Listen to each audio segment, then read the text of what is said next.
Hello everyone, welcome back to the channel. It's Nat Walsh. I have a pre-made by me background. That's going to be my bit of my theme for this month. So this background is just made out of watercolor and just I've raised the panel that I'm working on and just did a little bit of a soft muted background with some green paint. We're going to use that today. So we've got a little bit of an underwater scene happening here. I like the idea of it being green, even though that's not really the best type of green for water. But anywho, I've got the Happy Birthday border die and Mermaid Magic and die stamp set. This was a relatively quick and simple little card to make. I'm going to stamp these down with some Copic Safe ink. And I'm going to keep with the green theme. I'm going to make a little shaker card. So this is a pretty, if you haven't tried this technique yet, which sort of went around, was it last year? I can't quite remember, but it's really easy and super fun, and it's just simple. The Copics that we're going to be using today are G99, G94 and G92. And the dots that we've just done on the seahorse and the little fishy were YG97. For a contrast in green, we're going to use G43 and G40. Just so we're keeping with a nice, it's just a soft little combination of green. I'm trying to keep the colouring relatively simple. We're going to have a little bit of fun with our seahorse. I'm just trying to go around his outer edges just to give it a feel of that it's rounded. He's only a little tiny image, so don't worry too much. Don't fuss around with him too much. I'm trying to keep a center highlight, and that's pretty much what I'm going to do with the little fishies as well. I'm going to use what they call a stippling technique, which is where we're just going to give our little seahorse a little bit more texture with making very, very tiny dots. Now you need to, if you had the sketch markers, if you had the dots on the fine tip, like if you removed the chisel tip and added a fine tip, which I've done to quite a few of mine, not all of them, but quite a few ones that I decided I needed it. And then it makes it very, very easy. With the brush tip, you need to be a little bit more careful and make sure the pen is very upright and very, very soft little dots. Now I'm trying to keep it at an angle here only because you're trying to watch.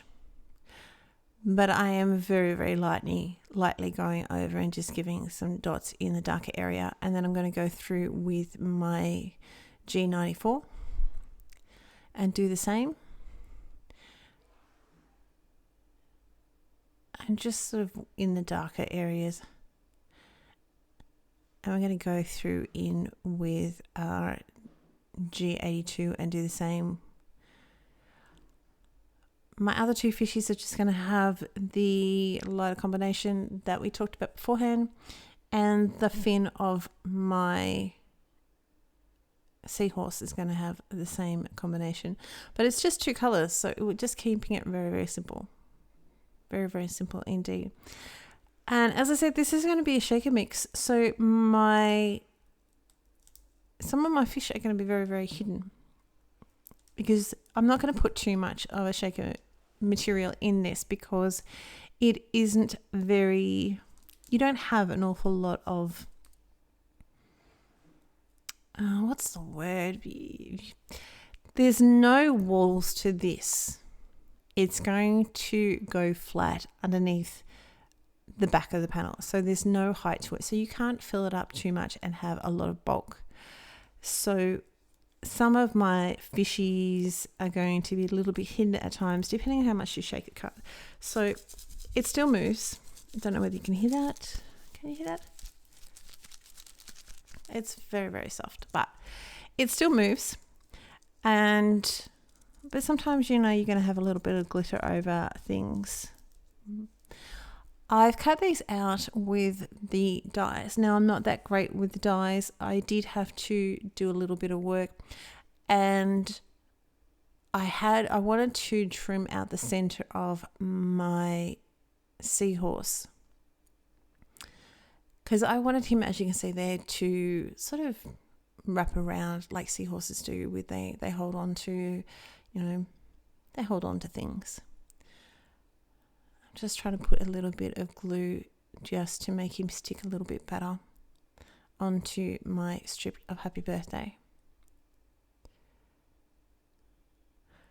Add a little bit of glue. I'm not worrying about it too much. I'm going to try and get this little baby adhered down, and then we'll go back through and change it around. I'm using the lines on my grid just to make sure it's nice and straight. Glue the rest of my seahorse down, and we'll worry about the letters a little bit later on. I think I do sort of try and think about it, but it's too much. My Happy Birthday, I'm going to glue it down the same way.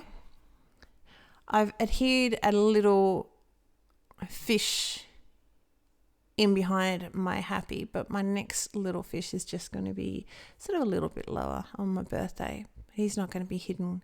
I thought it was very cute just to have him sort of peeking out from behind the Happy Birthday. Again, using my grid lines just to try and help me make sure that birthday is nice and straight. This is where we'll go in, and I was a little bit too soon with adhering my letters down. I'm mostly dealing with the edges of my letters, of my P's and my A's. Glue my little fishy down. So it's relatively simple. Shaker cards made in this particular way are very, very easy. If you make it in the more traditional way, shall we say, it's a little bit complex, but it doesn't add any more bulk. Now I've got my little tittle, so I'm using some leftover from the die cutting of my birthday and using that as a guide of where to put my little tittle. And that's sort of the foundation of the card. Now I've got my little clear sequins, my clear crystal drops. I'm going to glue some of those down to the backing, so when we do shake our little shaker card around, we do have a little bit that will stay up the top, just for a little bit of fun, a little bit of extra interest in just on our card. With the easiest thing I find with doing these shaker cards is just using packaging out of my old stamps, which I put my stamps and my dies into other packaging, and specifically if it has dies, that's how I'm